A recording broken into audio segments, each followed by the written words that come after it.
وَإِذْ يَمْكُرُ بِكَ الَّذِينَ كَفَرُوا لِيُثْبِتُوكَ أَوْ يَقْتُلُوكَ أَوْ يُخْرِجُوكَ।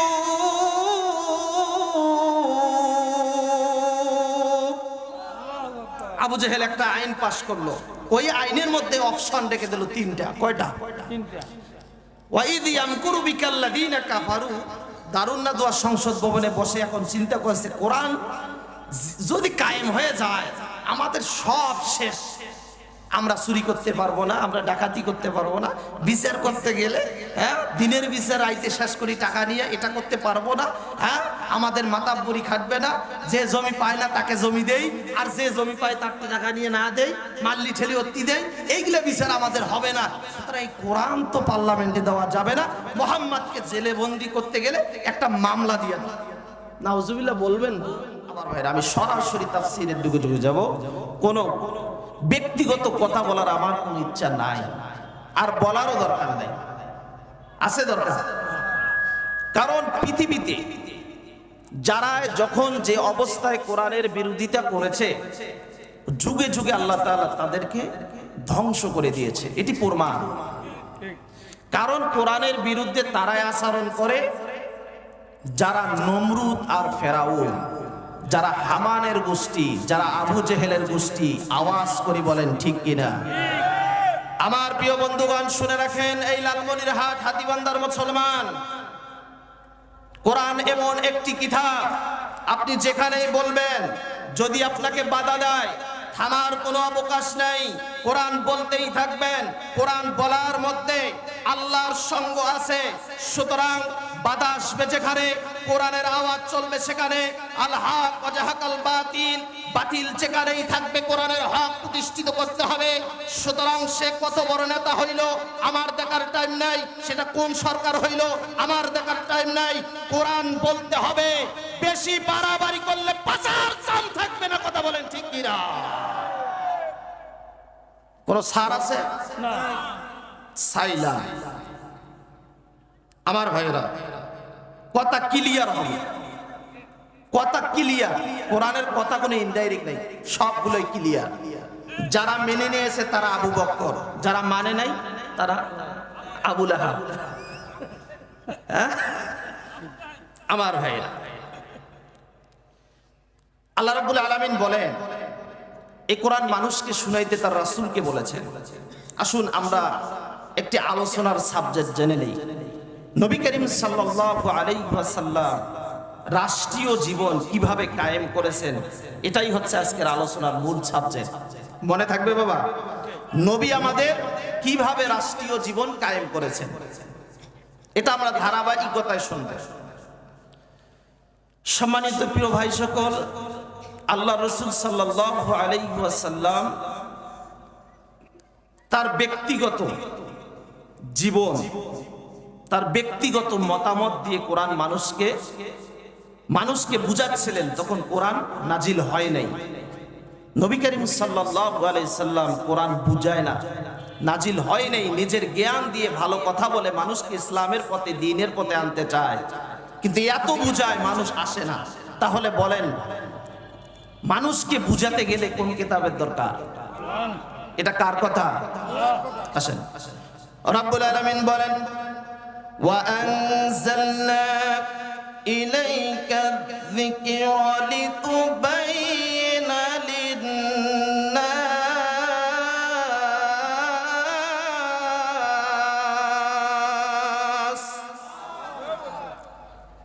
রব্বুল আলামিন বলেন, হে নবী, আপনি আপনার ব্যক্তিগত মতাদর্শ দিয়ে মানুষকে যতই বোঝান না কেন, ওই মানুষগুলো বুঝবে না যতক্ষণ না পর্যন্ত আপনি আমার কোরআন দিয়ে কথা বলবেন। যতক্ষণ মানুষকে কোরআন দিয়ে বুঝাবেন ততক্ষণ বুঝবে না।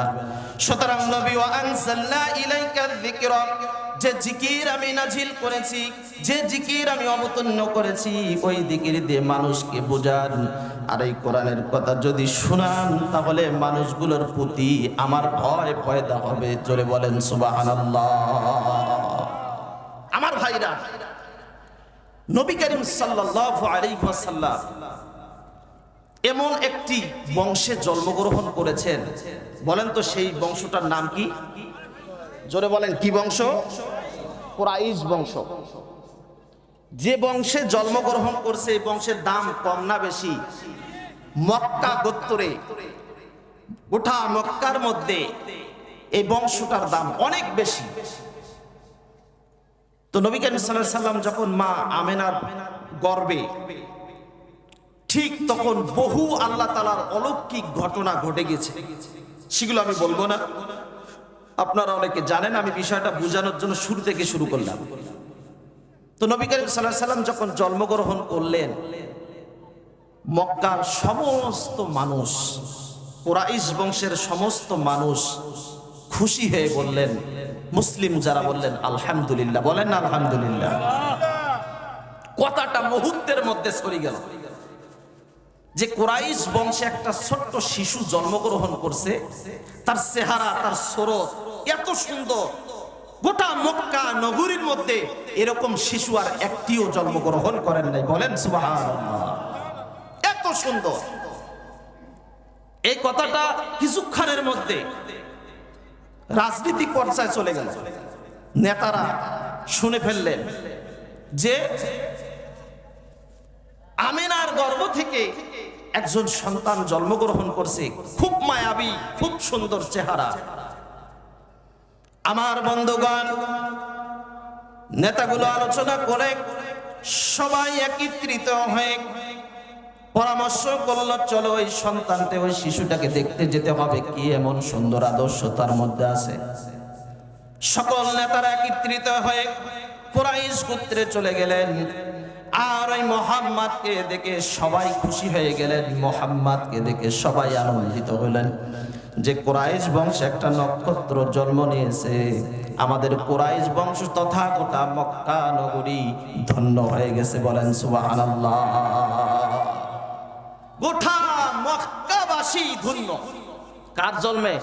আমার নবীর জন্মে। আলহামদুলিল্লাহ বলে সবাই। আমার বন্ধুগণ, আমার ভাইয়েরা,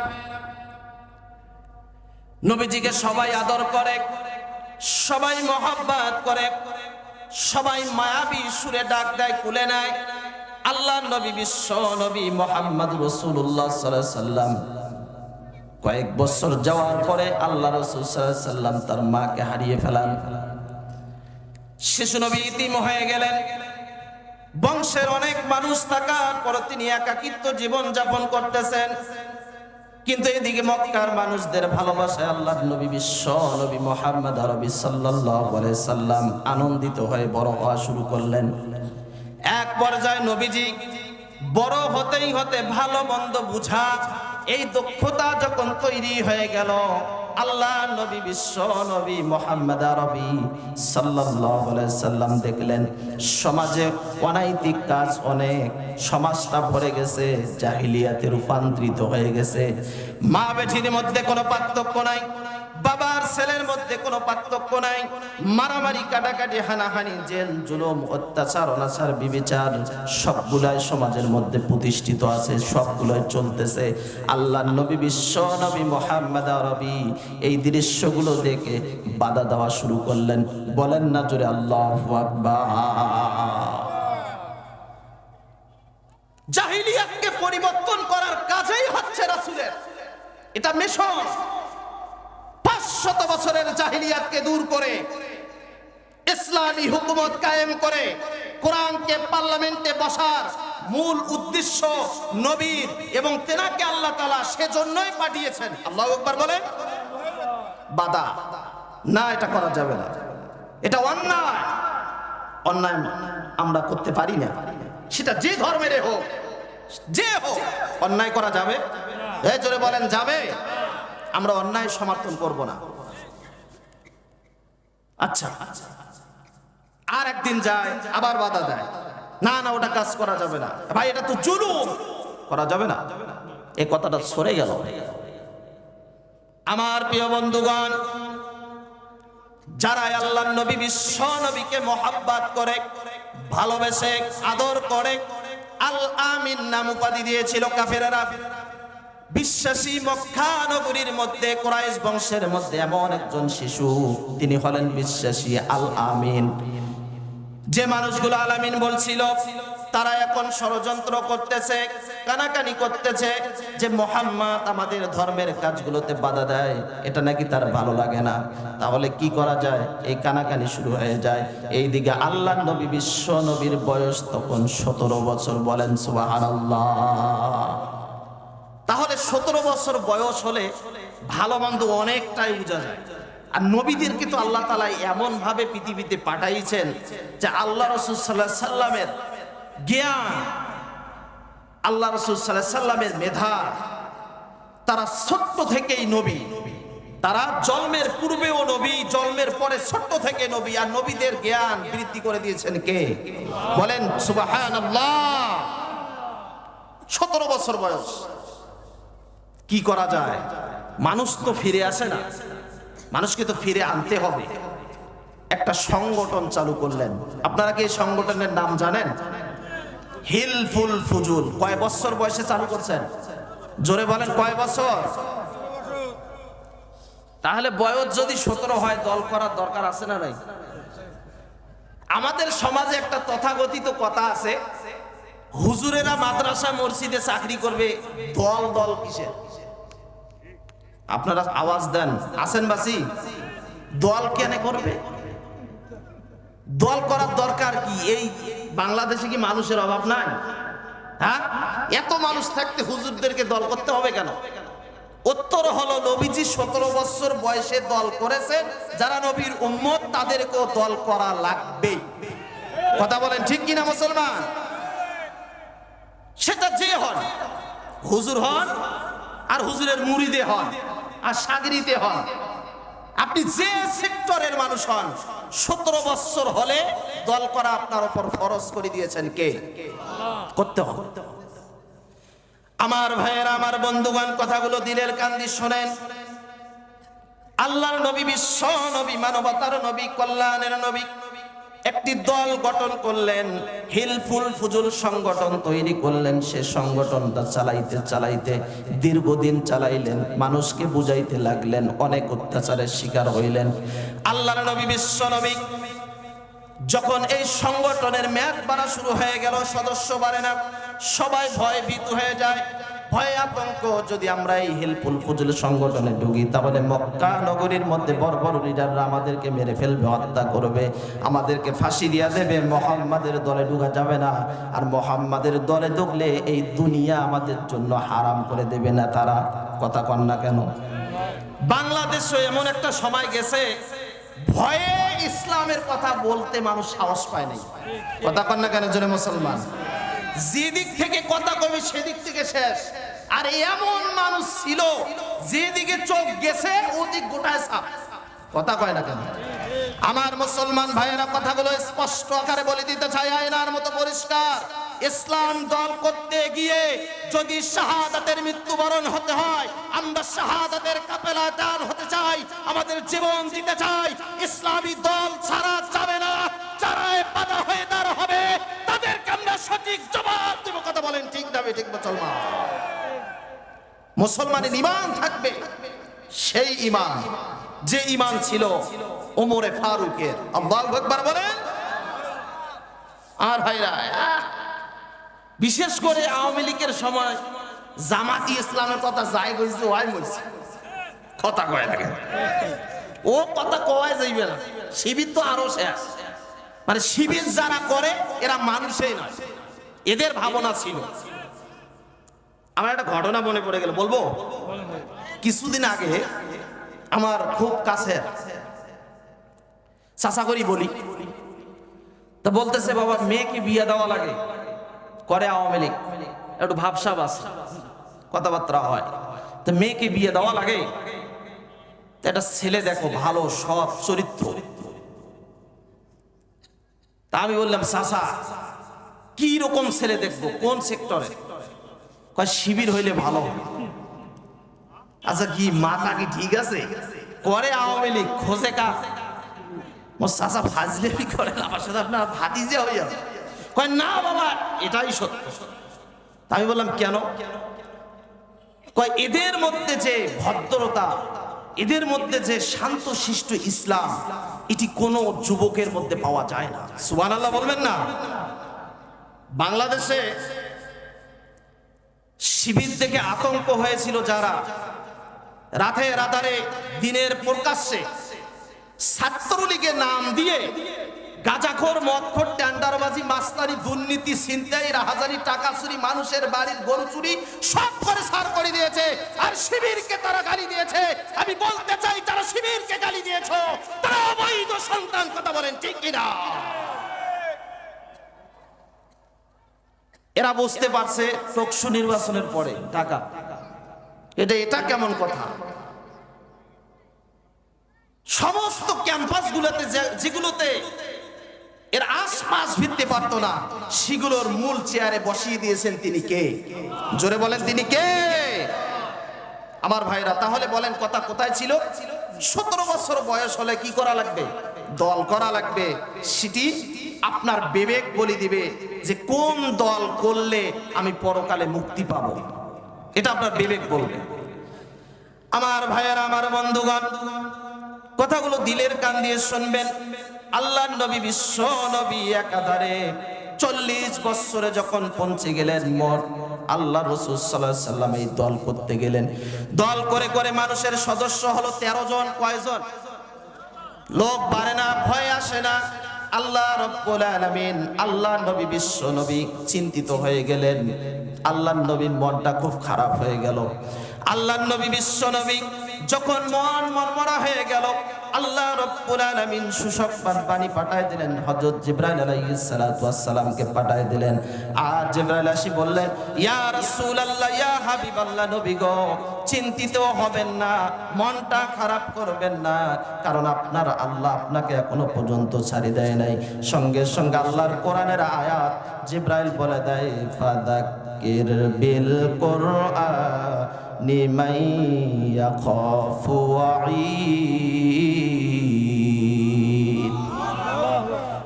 ফাযাক্কির বিল কুরআনি মান ইয়াখাফু ওয়াঈদ।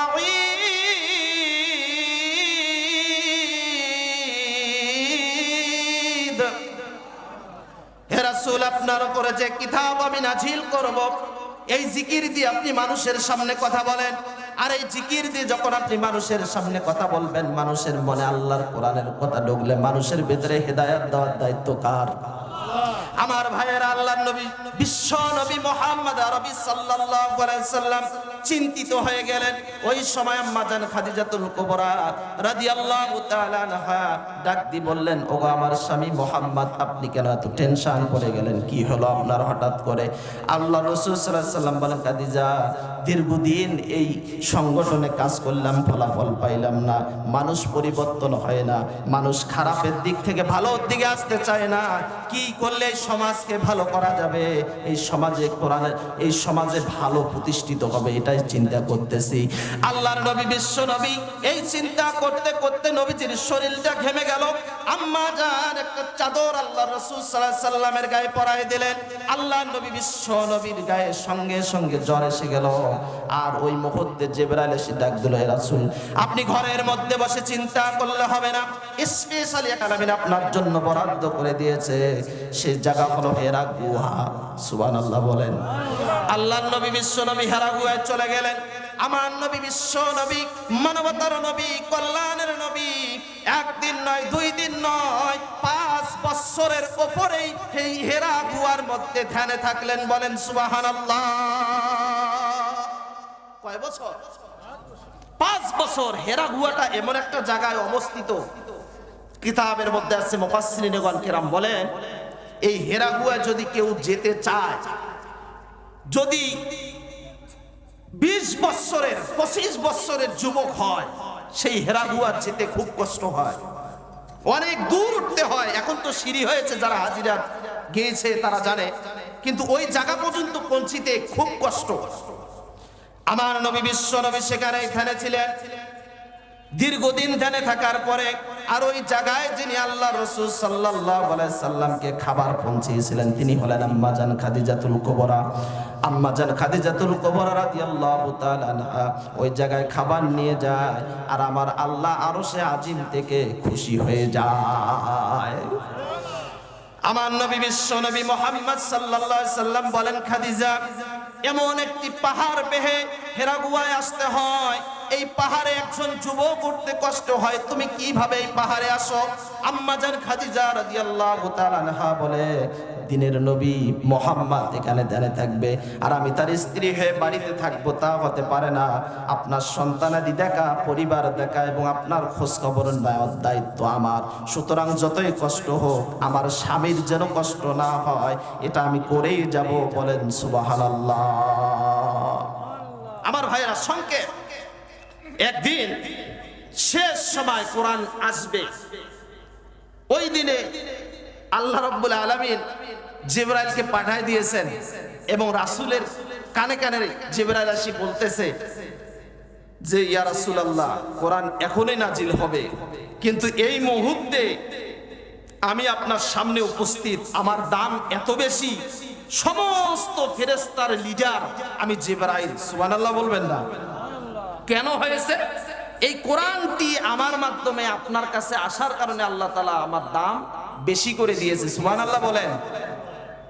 তো আমি জিবরাইল বলতেছি, এই একটু পরে একজন মহিলা আসবে, আমি জিবরাইলের চাইতে হাজার হাজার গুণে সম্মানিত করেছেন আল্লাহ তাআলা তাকে। সুবহানাল্লাহ বলেন।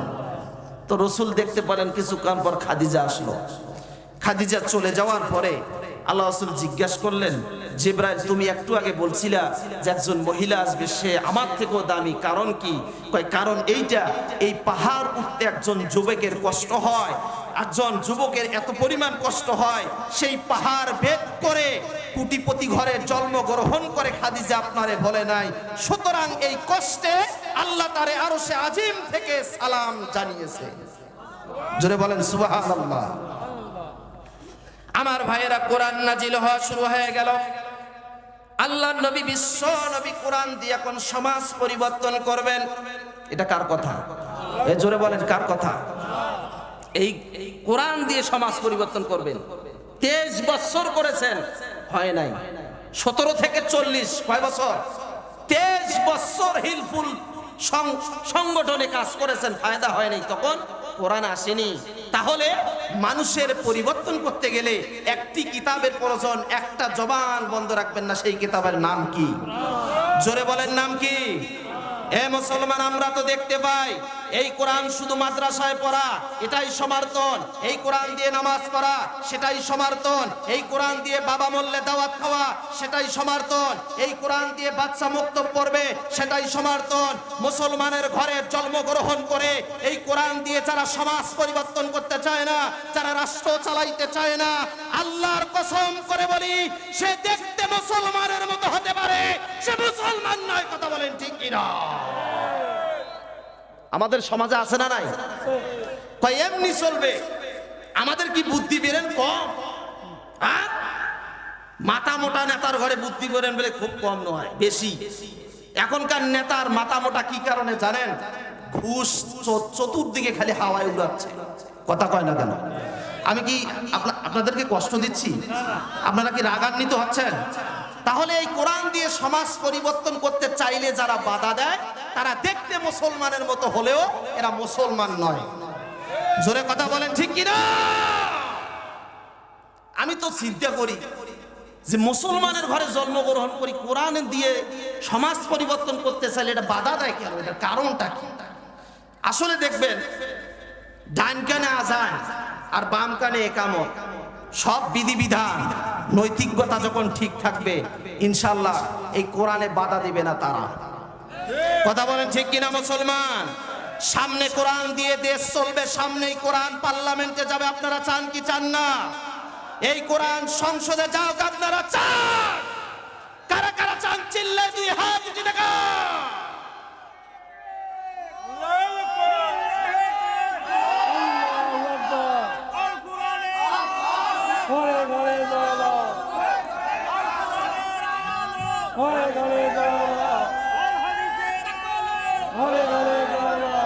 আমার ভাইরা কষ্ট পাইলেন? তাহলে আল্লাহ রাসূল সাল্লাল্লাহু আলাইহি সাল্লাম 23 বছর চেষ্টা করে কোনো ফায়দা হয় নাই। তার মানে তখন কোরআন দিয়ে বলাই শুরু করেন নাই। তাহলে কোরআন বলছে যখন পরিবর্তন হয়েছে, তখন কোরআন যখন বলা হবে মানুষের দিল, মানুষের ঈমান বৃদ্ধি করে দেবেন কে? ওয়া ইযা তুলিয়াত আলাইহিম আয়াতুহু যাদাতুহু ঈমানা। আল্লাহু আকবার বলেন, যাদাতুহু ঈমানা ঈমানা ওয়া আলা রাব্বিহিম ইয়াতাওয়াক্কালুন। যখন মানুষের সামনে কোরআন বলা হবে, যাদাতুহুম ঈমানা, চমকের মতো ঈমান বৃদ্ধি হবে, ওয়া আলা রাব্বিহিম ইয়াতাওয়াক্কালুন, তার মোতাওয়াজ্জু হবে কার উপর? জোরে বলেন কার উপর? সুতরাং সামনের সংসদ কোরআনের সংসদ, সামনের দল হবে ইসলামী দল, সামনের রাষ্ট্রে কোরআন থাকবে। এই কোরআন রাষ্ট্রে পঞ্চায়েতে গিয়ে যদি শরীরের সমস্ত ঘাম দিতে হয় আমরা দিতে রাজি আছি, আমাদেরকে যদি জীবন দিতে হয় জীবন দিতে রাজি আছি, আমাদেরকে যদি স্ত্রীকে বিধবা করতে হয় আমরা বিধবা করতে রাজি আছি। আমরা কোরআন পার্লামেন্টে নিয়ে যাব। যদি কোনো বাতিল শক্তির আমার বাম সামনে দাঁড় হয় তাদেরকে দাঁত ভাঙা জবাব দেওয়া হবে। কথা বলেন ঠিক কিনা? আমেন। কথা সামনে আছে, সময় কম। আর এইভাবে যদি 1 ঘন্টা চলে কষ্ট হবে? আমার ভাইয়ের, আল্লাহর নবী বিশ্ব নবীর উপরে কোরআন নাজিল হলো। আল্লাহর নবী বিশ্ব নবী কোরআন দিয়ে সমাজকে পরিবর্তন করবেন, সমাজে অশ্লীলতা দূর করবেন। আল্লাহর নবী বিশ্ব নবী যখন কোরআন দিয়ে কথা বলা শুরু করলেন, মক্কা নগরীর মধ্যে মুসলমানের সংখ্যা দিন দিন বৃদ্ধি হওয়া শুরু হয়ে গেল। মক্কার মানুষেরা খারাপ পথ ছেড়ে দিয়ে ভালো পথের দিকে আসা শুরু করলেন। কিছুদিন পরে মক্কা নগরীর নেতারা টের পেয়ে গেল মুহাম্মদ আর আমাদের কমান্ডে নাই, মুহাম্মদ আমাদের কথা শোনে না, আমাদের বংশে জন্মগ্রহণ করে, মুহাম্মদ আমাদের কথা মানে না। সুতরাং মুহাম্মদকে এই সমাজে কোনো একটা করতে হবে, এই টার্মিনাল তৈরি করো, এই আইন তৈরি করো, মুহাম্মদকে কিভাবে ধ্বংস করা যায় এই আলোচনা যখন নেতারা শুরু করে দিলেন, তখন আল্লাহ রাব্বুল আলামিন জিবরাইলকে পাঠায় দিয়ে বললেন, যাও জিবরাইল আমার নবীকে বলে দাও আমার নবী যেন কোনো টেনশন না করে, আমার নবীর জন্য একজন আছেন, তিনি কে? ইন্নাহুম ইয়াকিদুনা কাইদা ওয়া আকিদু কাইদা।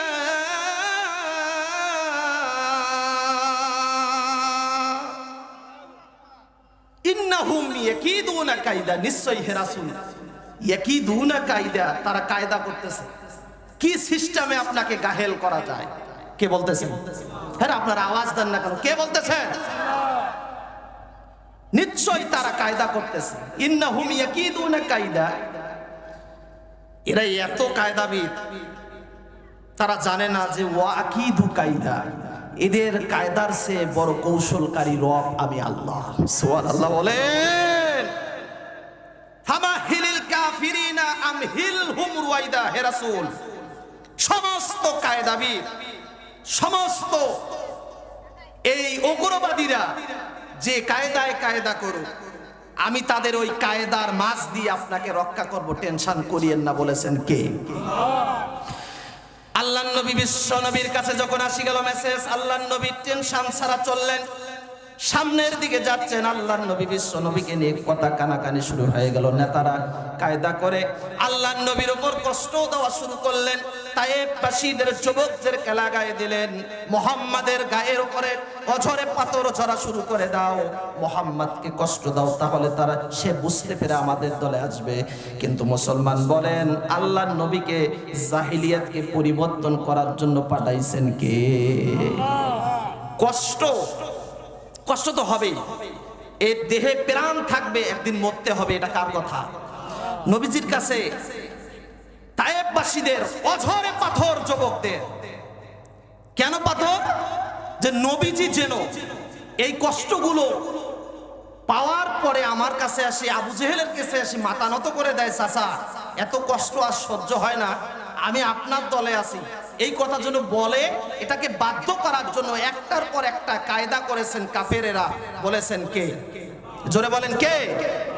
আমার ভাইয়েরা, বাংলাদেশে বিগত 17টি বছরে অনেক সিস্টেমে তারা মানুষকে মারছে, রক্তাক্ত করছে, জেলে ভরাইছে, আয়না ঘরে ভরাইছে। ইসলামী দল করার কারণে প্রকাশ্য ট্রাইব্যুনাল করে নির্দোষ একটি কোরআনের পাখিকে 12টি বছরের ওপরে জেলখানায় রেখে হত্যা করেছে। কথা আওয়াজ করে বলতে হবে, ঠিক কিনা মুসলমান? কোরআনের পাখির কোনো দোষ ছিল না।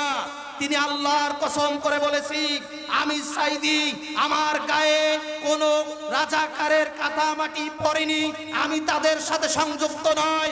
এ কথাও যারা মানেনি তাদেরকে 12টি বছরের উপরে জেলখানায় দিয়েছে। মতিউর রহমান নিজামীকে ফাঁসির কাস্টে ঝুলিয়েছে, অসংখ্য নেতাকে আয়না ঘরে ঢুকাইছে। তারা ইসলাম ছাড়েনি। যুগের পরিবর্তনে সালফি সিজারাত যারা, আমরা মুসলমান, আমাদের উপর অত্যাচার আসবে, জুলুম আসবে, অবিচার হবে, বিবিচার হবে, আমাদের বাড়ি ভাঙচুর হবে। কোরআনের পথ থেকে যারা সরবে না, এরাই সাইদির গোষ্ঠী। কথা বলেন ঠিক কিনা? আসবে, এটা আসতে পারে। এজন্য কি কোরআন ছেড়ে দেওয়া যাবে? কথা বলেন, যাবে? থাকতে হবে। ফাঁসি দিয়েছে, দোষ নাই, ফাঁসি দিলেন, দোষ নাই, 12 বছর রাখলেন। শেষ পর্যায়ে মৃত্যু সজ্জায় ইনজেকশন পুশ করে আপনি দিনের হাসা মানুষটাকে রাতে কাঁদালেন, দিনের হাসা মানুষটাকে রাতে কাঁদালেন। এখন কেন মামু বাড়ি দিল্লিতে যে আপনি কাঁদেন? আপনার মুখোশ খুলে গেছে। বাংলার জমিনেও যারা সামনে এরকম চিন্তা ফিকির করবে, তাদের মুখোশ নির্বাচনের আগেই খুলবে। কথা বলেন ঠিক কিনা? এখন যারা আসবে এরকম করতে, এরা জাতীয় ক্রিমিনাল, এরা জাতীয় ক্রিমিনাল। এদের সাথে সংযুক্ত থাকা যাবে? আমার ভাইয়েরা, কোরআন বলার কারণে তায়েববাসীদের যুবকদেরকে লাগাই দিলেন, পাথর মারতেছে, আর নবীজি চোখের পানি ফেলাইতেছে, আর ডাক দি বলতেছে, ও তায়েববাসীরা, তোমরা আমার গায়ে পাথর মারো না, তোমরা আমাকে চেনো না, আমাকে আল্লাহ পাঠিয়েছেন তোমাদের নবী করে, তোমরা আমার গায়ে পাথর মেরো না। সুবহানাল্লাহ। আমার ভাইয়েরা, কিতাবের মধ্যে আছে, ওই দিন যদি নবী শুধু মুখ দিয়ে বলতো আর অন্তর দিয়ে যদি ভাবতো, আল্লাহ তায়েববাসীদের যুবকদেরকে তুমি ধ্বংস করে দাও, 1 সেকেন্ড দেরি হতো না। কিন্তু আল্লাহর নবী বলে নাই। আল্লাহর নবী বলছেন জবান দিয়ে, তায়েববাসীরা তোমরা আমাকে চিনলে না, কিন্তু তোমাদের পরের প্রজন্ম হয়তো আমাকে চিনবে। এটাই বাস্তব হয়েছে। যারা এই পাথর মেরেছে তাদের সন্তানাদি বংশ বনিয়া আল্লাহর রাসূলের হাত ধরে কালেমা পড়ে মুসলমান হয়ে গিয়েছে। বলেন সুবহানাল্লাহ। আমার ভাইয়ের, আমার বন্ধুগণ, নবীজির উপর অত্যাচার শুরু হয়ে গেল। নবীজিকে আঘাত করা শুরু করলেন। বলেন তো, আমি আওয়াজ শুনতে চাই, দিনের নবী মুহাম্মদ আল্লাহর রাসূল সাল্লাল্লাহু আলাইহি সাল্লাম কি দিন থেকে চুল পরিমাণ সরে গেছে নাকি? জোরে বলেন, গেছে নাকি? যায় নাই। সাহাবীরাও কষ্ট সহ্য করেছেন, দিন থেকে সরে যায় নাই। আলেম ওলামারাও কষ্ট সহ্য করেছেন।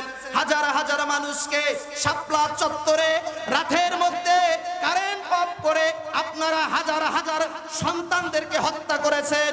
আলেমরা দিন থেকে সরে যায় নাই। আল্লাহ রাসূল সাল্লাল্লাহু আলাইহি সাল্লামের একে ঝান্ডাবাহী পতাকা হাতে নিয়েছিল।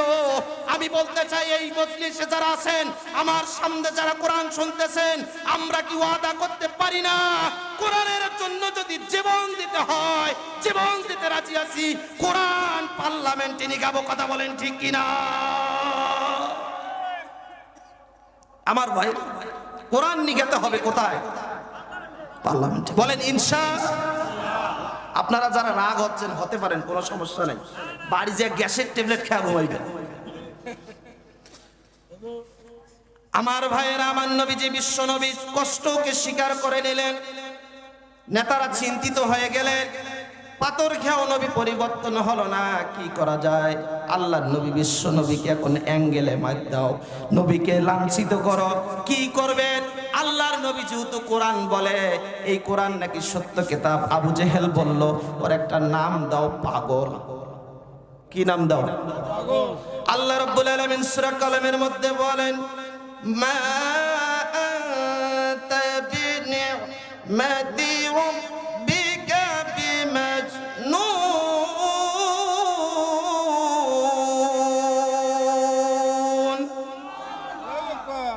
হে রাসূল, তোমার আল্লাহ তোমারে মহব্বত করে। কে বলেছে? তোমার আল্লাহ তোমারে মহব্বত করে। সুতরাং মাজনুন, ওরা তোমাকে পাগল বলে, তুমি কি চিন্তিত? না, তুমি চিন্তিত হইও না, তারা পাগল বলতে পারে। আল্লাহর নবীকে কোরআন বলার কারণে, আল্লাহর নবীকে পাগল বলার তিনটি কারণ ছিল। কয়টি কারণ? মুফাসসিরিনগণ কেরাম বলেন তাফসীরে কাসীরের মধ্যে এসেছে তিনটি কারণ ছিল। এক নাম্বার মাজনুন, কোরআন বলার কারণে। এই কোরআন বলে কেন? এজন্য আল্লাহর রাসূলকে কাফেরেরা বলে পাগল, মাজনুন, তিনি পাগল, তার মাথায় সেন্স নাই, তিনি কি বলে নিজেও জানে না। বলেন তো আল্লাহর রাসূলকে পাঠিয়েছেন পৃথিবীর শ্রেষ্ঠ মানুষ করে, তিনি কে? এ মুসলমান জোরে বলেন তিনি কে? তিনি সাধারণ মানুষ নয়, তিনি ওহির মানুষ। তিনি সাধারণ মানুষ নয়, তিনি অসাধারণ মানুষ। তিনি সাধারণ মানুষ নয় যার দিকে ক্ষুধার্ত ব্যক্তি তাকালে ক্ষুধা নিবারণ হয়ে যায়। তিনি সাধারণ মানুষ নয়, তার থুতু কারো মুখে দিলে মেসকে আঙ্গুরের ঘেরান বাইরে হয়ে যায়। বলেন না আল্লাহু আকবার। কয়টা কারণ? এক নাম্বার কারণ, তিনি কোরআন বলে। আল্লাহর নবীকে পাগল বলা হলো কোরআন বলার কারণে। কি কারণে বলা হলো? মক্কার মানুষদেরকে বলা হলো, বলো তোমরা যে নবীকে পাগল বলো, কি কারণে পাগল বলো? তাদের জবান দিয়ে শুনে গেল, তারা বলে এমনি। এ বলেন কি? এমনি। কি কারণে বলো তোমরা পাগল? কয় এমনি। কারণ কি? তাফসীর ইবনে কাসীরের মধ্যে আছে এমনি কেন বলো? কয় এমনির পিছনে একটা কারণ আছে, এই কারণটাও আমরা জানি। কয় কি কারণ? খুলে বলো। পেছনে নেতারা যখন ঘুতা মারে তখন সামনের মুরিদরা তাকে বলে পাগল, মাজনুন, তিনি পাগল। আজ গোটা বাংলাদেশে তাকাবেন, সাধারণ মানুষরা ভদ্র, সাধারণ মানুষদের পেছনে যখন নাড়া দেয় তখন তারা খারাপ আচরণ করতে ভালো মানুষদের কাছে দেরি করে না। এরকম নেতা আছে না নাই? জোরে বলেন আছে না নাই? যারা ভালো মানুষকে খারাপ শিক্ষা দেয়, যারা ভালো মানুষকে অভদ্রতা শিক্ষা দেয়, যারা ভালো মানুষের সামনে আচরণ বিধিবিধান নৈতিকতা যারা খারাপ করে, যারা দলের স্বার্থে পড়ে ভালো মানুষের উপর জুলুম করে, এইরকম জাতীয় মার্কা খারাপদেরকে বাংলার জনগণ সামনেবার ইউনিয়ন থেকে রাষ্ট্র পর্যন্ত কোনো ক্ষমতায় আনবে না। আমার ভাইয়েরা, এটা আমরা রাজি আছি, বলেন ইনশাআল্লাহ। কি কারণ? কয় এমনি। কয় এমনি কয় পেছনে নাড়া দেয়। কয় আবু জেহেল, উতবা, সাইবা, নাজরা, হামান। বলেন বর্তমান সময়েও ভালো মানুষ যখন হট্টগোল করে, একটা ইসলামিক কাজ হচ্ছে, সেখানে যে বাধা দেয়, পরে ধরে বলবেন তুই এটা করলু কে? কয় এমনি। কয় এমনি করলু কে? কয় পেছনে লোক আছে, কথা কয় না। সে লোকটা কে? সে বড় নেতা, এ বড় নেতা। আল্লাহ তাআলা এদেরকে হেদায়েত দেখ। জোরে বলেন আমিন। খারাপ লাগতেছে? নারায়ে তাকবীর। এখনো কিন্তু দোকানে, খাওয়ারে, রাস্তায় ঘাটে লোক আছে না নাই? ওই যে ওই গ্রুপের লোক। আমার ভাইয়েরা, তাফসীর ইবনে কাসীরের মধ্যে আছে কেন? কয় এমনি। দ্বিতীয় নাম্বার কারণ হলো নবীকে পাগল বলার দ্বিতীয় নাম্বার কারণ হলো আল্লাহর নবীর কাছে যখন কোরআন নাজিল হলো, মক্কা গোত্রের সকল মানুষরা দেখে নবীজি ঘেমে যায়। কারণ কোরআন তো এমন একটি কিতাব, এমন একটি ভারী কিতাব। আল্লাহ রাব্বুল আলামিন কোরআনুল কারীমে বলেছেন, লাউ আনসালনা হাদাল কুরআনা আলা জাবালিল লারাআইতাহু খাশিআন মুতাসাদ্দিআন মিন খাশিয়াতিল্লাহ ওয়া তিলকাল আমসালু নাদরিবুহা লিন-নাসি লাআল্লাহুম ইয়াতাফাক্কারুন।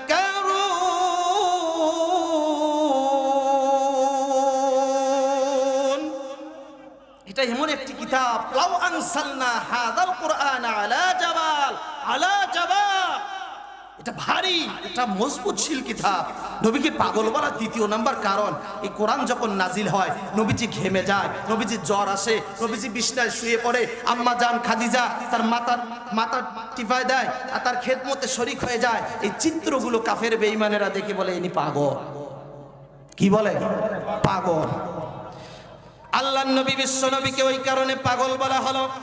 আমি শুনতে চাই জামানায় বর্তমান যারা ওলামায়ে কেরাম আছে, আজকে যারা কোরআন দিয়ে কথা বলে, আজকে যারা ইসলামী রাষ্ট্র কায়েমের কথা বলে, ইসলামী হুকুমত কায়েমের কথা বলে, আমিও তো জানি তাদের ওপরে কোরআনের দায়িত্ব থাকার কারণে তাদের কাছেও ভারী লাগে।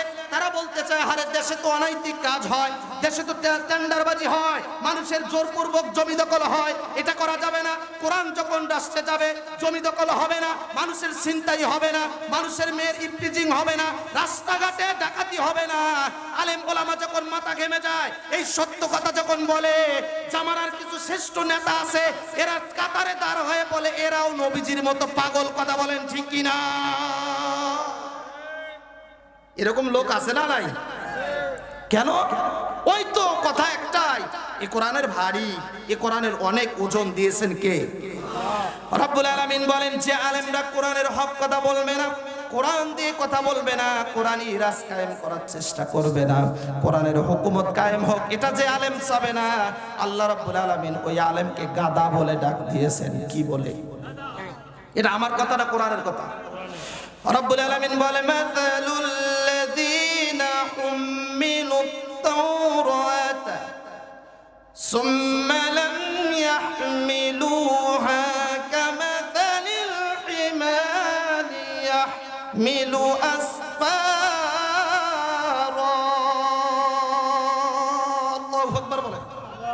আল্লাহ তাআলা বলে, ওই সমস্ত আলেম তো গাদা। মাসালুল লাযীনা হুমিলুত তাওরাত, আমি যাদের উপরে কিতাবের জ্ঞান দিয়েছি, এদের জ্ঞান আছে কিন্তু এরা বলে না, ভয়ে। কথা বল, এরা কি বলে না? ভয়ে। উনি তো অমুক রাজনীতি করে, আমি ওর বাড়িতে যদি হক কথা বলে তাকে ফিরাই আনতে যাই, আমার তো মিলাদের দাওয়াত হবে না, হ্যাঁ, আমার তো এই টাকা হবে না, সে টাকা হবে না, আমার চাকরি যাবে, আমি কি করব? হক কথা বলা যাবে না। আল্লাহ তাআলা ওই সমস্ত আলেমকে গাদা বলে ডাক দিয়েছেন কে?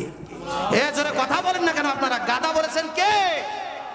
আমি বলি, মুসলমান, হক কথা বলতে হবে, সে যত বড় নেতা হোক আর যত বড় মুসলা হোক, হক কথা বলবেন। আপনার ওপর শক্তি প্রয়োগ করে আপনাকে শক্তিবান করে দিবেন তিনি কে? আমার ভাইরা, এজন্য হক বলতেই হবে, সে যে হোক। অন্যায় করলে হকের আওয়াজ দিতে হবে। আল হক ওয়াজাহাকাল বাতিল, যেখানে অন্যায় হবে আপনি হক ঢুকে দেন, অন্যায় পালিয়ে যাবে, হক প্রতিষ্ঠিত হবে। হয়তোবা কিছু কষ্ট হবে, এ কষ্ট স্বীকার করলে পরপারে আপনার জন্য বিলাসিতার বাগান, বিলাসিতার বাগান, বিলাসিতার রাস্তা, বিলাসিতার নেয়ামত যিনি করেছেন তিনি কে? এটা কি আমার কথা না আল্লাহর কথা? ওয়ালাকুম ফিহা মা তাশতাহি আনফুসুকুম ওয়ালাকুম ফিহা মা তাদউন। রব্বুল আলামিন বলে, যারা কোরআনের সত্য কথাগুলো মানুষের সামনে বলে, যারা কোরআনের হক কথাগুলো বলে, এরা যখন মারা যাবে, ওয়ালাকুম ফিহা মা তাশতাহি আনফুসুকুম ওয়ালাকুম ফিহা মা তাদউন, তাদের কবরে শান্তি বর্ষিত হবে। তারা চোখ দিয়ে যেটা দেখবে, আমি আল্লাহ তাআলা সেই নেয়ামতটা তার সামনে হাজির করব। সুবহানাল্লাহ। তাহলে নবীজিকে পাগল বলার দ্বিতীয় নাম্বার কারণ হলো, ওহীর জ্ঞান যখন নবীজির উপর আসছে তখন ঘামতেছিল, উঠতেছিল, বসতেছিল, দাদা কষ্ট হয়, বসতেছিল কষ্ট। এটা কিন্তু আমার দাদা, এরা পাটগ্রামের আমার দাদা, খুব ভালো মানুষ, আলহামদুলিল্লাহ বলেন। খুব কষ্ট। তখন তারা বলল, কাফেররা চিন্তা ভাবনা করে কি বলা যায়, এটা পাগল বলি দাও।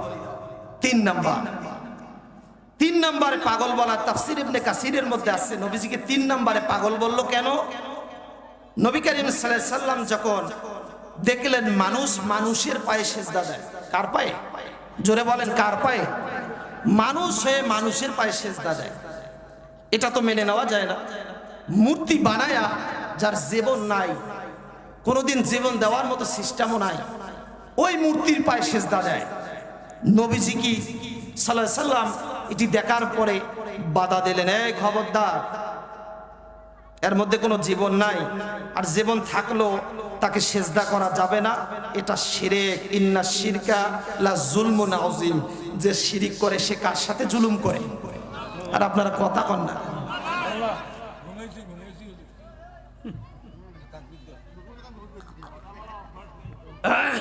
এটা তাকবীর দেন নারে তাকবীর।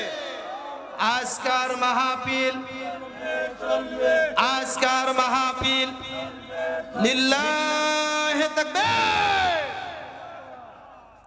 না, এটা করা যাবে না, শিরিক, এটা করা যায় না, এটা খুব নিকৃষ্টতম কাজ। আরে আপনি তো পাগল, কি বললো, আপনি তো পাগল, এটা বাধা দেন কেন? এটা তো আমার কাজ, এটা ধর্মের বিধিবিধান। আবু জেহেলের ধর্ম করতে গেলে মূর্তির পায়ে সেজদা দিতে হবে। মুসলমান কখনো মূর্তির পায়ে সেজদা দিতে পারে? আচ্ছা বলেন, আমাদের দেশেও মানুষের পায়ে সেজদা দেয় কিনা? অনেক মাজার আছে দেখবেন যে আরে বাবা দুমসে সেজদা দেয়। বাবা তো সাওয়া নাই রে মা, তুই মোর পাও সেজদা দে, তুই যদি মোর পাও সেজদা দে তোর বেড়া সাওয়া। আর কথা কয় ঠিক কিনা? আরে বেসরির মন গেল কথা বলে হয় ঠিক, আব্বা তোমার বাপের মতন তোমার পাও সেজদা দিলে ক্ষতিটা মোর কি? কিন্তু সেজদা যখন দিল শিরক হয়ে গেল, আর একটা শিরকই তাকে জাহান্নামে নিগার জন্য যথেষ্ট। সুতরাং যেখানেই এই অনৈতিক কাজ যেটা শিরক, এটা যখনই দেখবো আমরা মুসলমান হিসাবে কি বলবো? নিষেধ, এটা করা যাবে না। উত্তরে আসবে বড় পণ্ডিত নয়তো বা পাগল। আমার ভাইয়েরা, আল্লাহর নবী বিশ্ব নবীকে তিনটা কারণে পাগল বলা হয়। মাজনুন, এক নম্বরে কোরআন বলার কারণে, দুই নম্বরে পাগল বলার কারণ হলো ওহির জ্ঞান তার ভেতরে থাকার কারণে, তিন নম্বরে কেন পাগল বললেন? তারা এই যে শিরিক কাজটা করে মানুষের পায়ে সেজদা দেয়, এজন্য নবীকে পাগল বলল। আল্লাহর নবীকে এত লাঞ্ছিত করলো, আল্লাহর নবীকে অপমানিত করলো, শেষ পর্যায়ে নবীজিকে প্রস্তাব দেওয়া হলো, এ মুহাম্মদ সাল্লাল্লাহু আলাইহি সাল্লাম, তুমি যদি আমাদের দলে ফিরে আসো তোমাকে আমরা একটা শেষ প্রস্তাব দেব, আর এই প্রস্তাব যদি মেনে নাও তাহলে তোমার ধর্মের লাভ, আমাদের ধর্মের লাভ। এই কথা আবু জেহেল বলেছেন, জোরে বলেন নাউজুবিল্লাহ। দুই ধর্মের লাভ হবে। কাফেররা চলে আসলো, আসার পরে নবীজিকে প্রস্তাব দিল। নাম্বার এক, নবী আপনি যেহেতু আপনার ধর্ম ছাড়েন না, আমরাও আমাদের ধর্ম ছাড়ি না, মারামারি গন্ডগোল করা যাবে না। সুতরাং পার্লামেন্টে আপনার ধর্ম চলবে 6 মাস, আমাদেরটা চলবে 6 মাস। কি চমৎকার! শয়তানের বুদ্ধি শয়তানের মতো নেই। কয় আপনার ধর্ম যদি 6 মাস চলে তাহলে আমাদের মক্কা গোত্রে যারা অমুসলিম আছে তারাও শুনলো, আর আমাদের ধর্ম যদি সঠিক প্রমাণ করতে পারি এটা 6 মাস চললো, আপনার ধর্মের লোক বুঝলো। নবীজি মাথাটা নিচু করলেন, না, এটা তো আমার সিদ্ধান্তের পালা নয়, সিদ্ধান্ত দেবেন কে? ওয়ান-নাজমি ইযা হাওয়া মা দাল্লা সাহিবুকুম ওয়া মা গাওয়া ওয়া মা ইয়ানতিকু আনিল হাওয়া ইন হুয়া ইল্লা ওয়াহয়ুহা। নবীজি বলেন আমার তো বলার কিছু নাই যতক্ষণ না পর্যন্ত ইন হুয়া ইল্লা ওয়াহয়ুহা, আল্লাহর পক্ষ থেকে সংবাদ আসবে না। সুতরাং তোমরা এখন যেতে পারো, এটা আমি বিবেচনা করব। মুহূর্তের মধ্যে জিবরাইল চলে আসলেন। আল্লাহ রাব্বুল আলামিন বলেন, জিবরাইল চলে যাও, নবীজি যদি তার পক্ষ থেকে জবাব দিয়ে দেয় তাহলে ভুল করে ফেলবে, তুমি চলে যাও সেখানে। আর শুধু এমনি এমনি যেও না, একটি সূরা ধরে যাও, আমার সঙ্গে বলুন, উলিয়া আইয়ুহাল কাফিরুনা লা আ'বুদু মা তা'বুদুন ওয়ালা আনতুম আবিদুনা মা আ'বুদ। নবী গো, কাফিরুন, কাফেরদেরকে বলে দেন, লা আ'বুদু মা তা'বুদুন। রাসূলুল্লাহ সাল্লাল্লাহু আলাইহি সাল্লাম বললেন, ও কাফেররা শোনো, লা আ'বুদু মা তা'বুদুন, আমি তোমাদের ধর্ম মানি না, ওয়ালা আনতুম আবিদুনা মা আ'বুদ, তোমরা যা ধর্ম করো তো আমি তোমাদের ধর্ম মানি না, আর আমি যা ধর্ম করি তোমরা তা মানো না।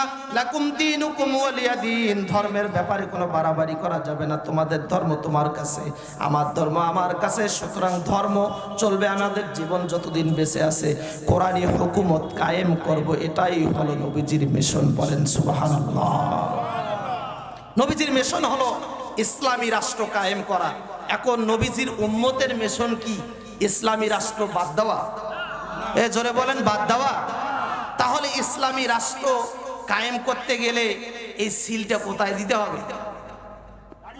আরে কিসের দাড়ি? কোরআন দিবেন, জোরে বলেন ঠিক কিনা? আমাদের মত, আমাদের ধ্যান, আমাদের মস্তিষ্ক যদি ইসলাম, আমরা ইসলামের বিজয় চাই, আমরা কোন দলের বিজয় চাই না, আমরা কোরআনের বিজয় চাই। সুতরাং কোরআন দিয়ে রাষ্ট্র চলতে পারে যে দল, এই দলের পক্ষ থেকে আমরা সামনে একটা সুন্দর বাংলাদেশ করব। বলেন ইনশাআল্লাহ। এটা করতে যারা বাধা দেবে, এটা করতে যারা দেবে না, স্বৈরাচারের মতো খুন ঘুম যারা করার চেষ্টা করবে, মারামারি করবে, গন্ডগোল করবে, মুসলমান তার গলার গামছা কোমরে বেঁধে কাপড়ের কাপড় পরে রাজপথে নামবে। সুতরাং পার্লামেন্ট থেকে কোরআন কোথাও সরে যেতে দেবে না। কথা বলেন ঠিক কিনা? নারায়ে তাকবীর, আল্লাহু আকবার। আল কোরআনের আলো করে করে দাও, আল কোরআনের আলো করে করে দাও। আমার ভাইরা রাগ করলেন? এটা আমরা করব ইনশাআল্লাহ। বলেন, কারণ মুসলমান আমরা সূরা ফাতিহা দিয়া নামাজ পড়ি, কোরআন দিয়ে নামাজ পড়ি, কোরআন দিয়ে দাওয়াত খাই, বাবা মরলে কোরআন পড়াই। কিন্তু এই কোরআন যদি এত সুন্দর কাজ করতে পারে, নামাজ একটি ফরজ ইবাদত, সেটি কোরআন ছাড়া হয় না। নামাজ একটি সুন্দর ইবাদত, সেটা কোরআন দিয়ে চলতে হয়। নামাজ সুন্দর কোরআন থাকার কারণে, নামাজ সুন্দর হয়ে যায়, মাদ্রাসা সুন্দর কোরআন থাকার কারণে। আর এই কোরআনটা যদি পার্লামেন্টে থাকে, গোটা দেশকে সুন্দর করে দেবেন তিনি কে? এটাকে আমরা করব। বলেন ইনশাআল্লাহ। আমার ভাইয়েরা, নবীজিকে আবার ষড়যন্ত্র করা হলো। নেতারা বলল এ আইনও মানল না, কি করা যায়? আল্লাহর নবী, বিশ্ব নবী মুহাম্মদ আরবিকে কোন পন্থা অবলম্বন করলে মুহাম্মদকে আমাদের পক্ষ করা যাবে? আবু জেহেল বলল আর কোনো মত করা যাবে না, দল করা যাবে না। এখন একটা কাজ করো, আল্লাহর নবী বিশ্ব নবীকে তাড়াহুড়া করে জেলে ঢুকার ব্যবস্থা করো। নাউজুবিল্লাহ বলবেন? আল্লাহর নবী বিশ্ব নবীকে কিভাবে জেলে ভরা যায় এই ব্যবস্থা করো। তারা 5 জন কাফের মিলে একত্রিত হইয়া সিদ্ধান্ত করলো, আল্লাহর নবী যেহেতু আমাদের কথাগুলো শুনতে চায় না, তাহলে একে কিভাবে জেলে ঢুকা যায় সেই চিন্তা পরিকল্পনা করো। আবু জেহেল ট্রাইব্যুনাল গঠন করলো সংসদ ভবনে, দারুন নাদওয়া সংসদ ভবনে 5 জন কাফেরকে নিয়ে তিনি তার পরামর্শ চালু করে দিলেন। আর আবু জেহেল একটা আইন পাশ করলেন আর বললেন মুহাম্মদকে জেলে বন্দী করে দাও। وَإِذْ يَمْكُرُ بِكَ الَّذِينَ كَفَرُوا لِيُثْبِتُوكَ أَوْ يَقْتُلُوكَ أَوْ يُخْرِجُوكَ।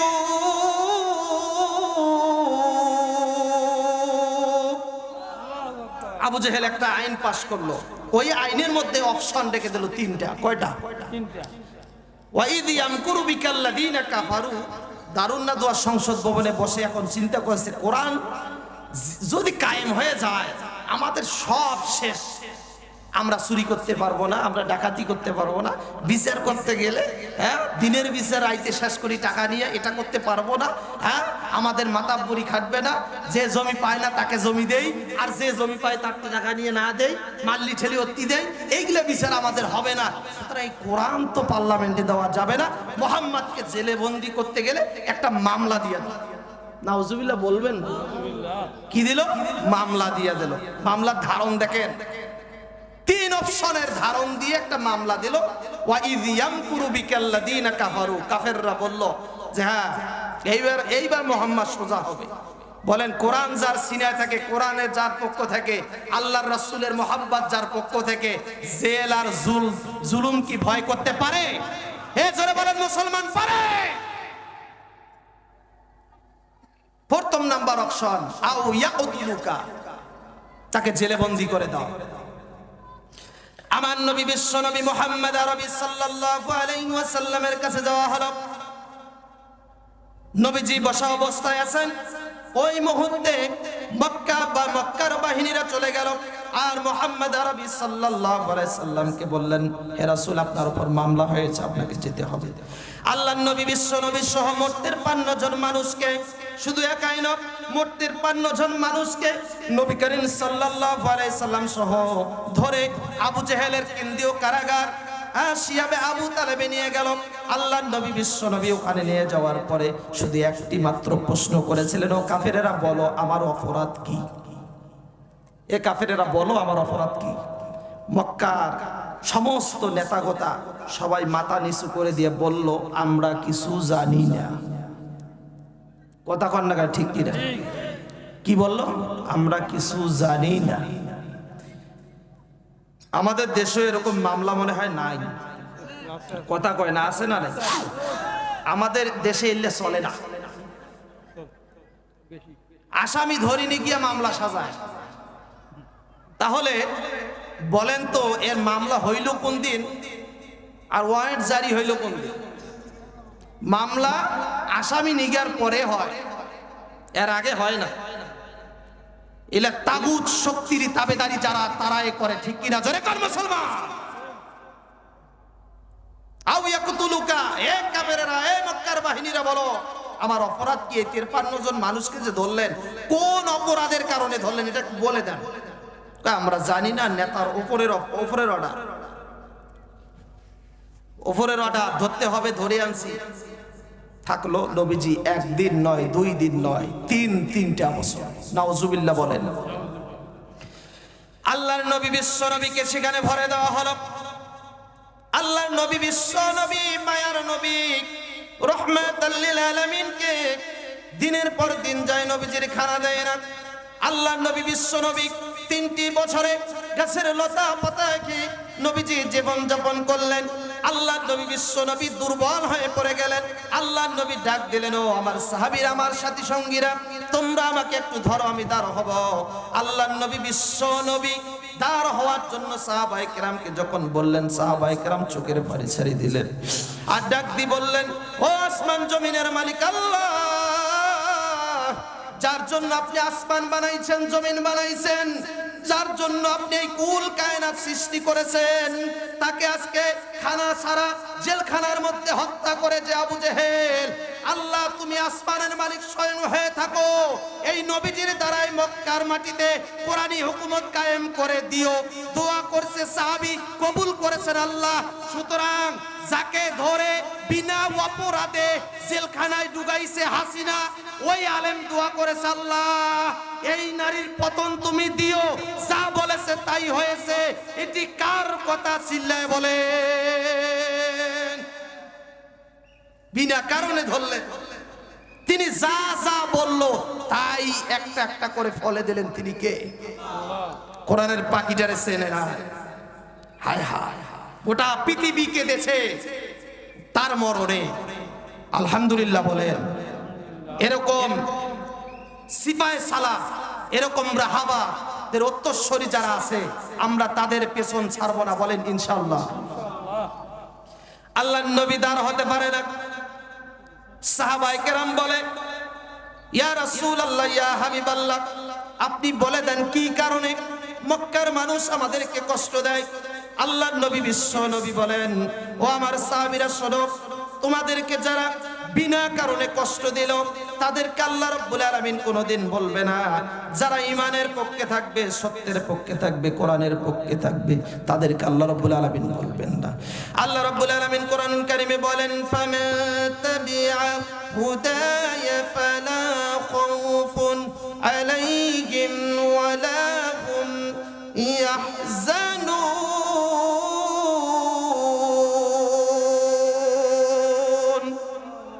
রব্বুল আলামিন বলেন, ফামান তাবিআ হুদা ফালা খাউফুন আলাইহিম ওয়ালা হুম ইয়াহজানুন। ফামান তাবিআ হুদা, যারা আল্লাহ রাব্বুল আলামিনের গ্রন্থ তাবিআ হুদা, এই কিতাবের সাথে থাকবে, ফালা খাউফুন, আল্লাহ বলে তোমাদের কোনো ভয় নাই, তোমাদের কোনো টেনশন নাই, ওয়ালা হুম ইয়াহজানুন, তোমাদের কলবে রব আমি আল্লাহ স্বয়ং আছি। বলেন সুবহানাল্লাহ। বলেন ইসলামী পক্ষে যারা থাকে তাদের সাথে কে আছে? নবীজি। আমাদের অপরাধ নাই, বিনা অপরাধে আমাদেরকে এই কষ্ট দিল তারা। দেখ, সমস্যা নাই।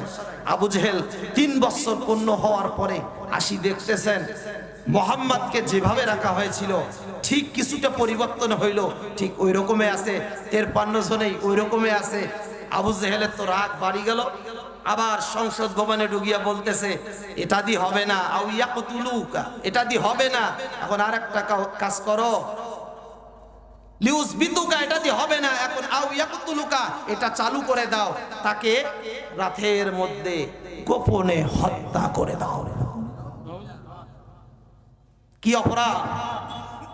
কেন হত্যা করবেন? কোন অপরাধের কারণে হত্যা করবেন?